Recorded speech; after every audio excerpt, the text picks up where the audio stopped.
How to fix Honor Magic 7 screenshots not working. So let's start the video. First of all, restart your device. For restart your device, press and hold power button.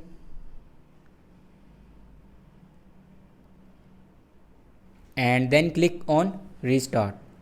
After restart your device, then open settings. In settings, scroll down in last and then click on system and updates. And then click on reset.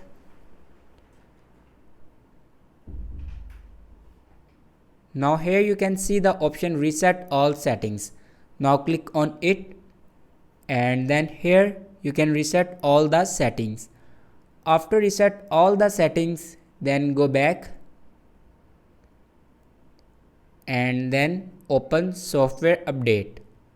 Now here you can check your latest version will be updated or not. If it doesn't update the latest version, then update it to latest version. After that your problem will be fixed. Thanks for watching this video.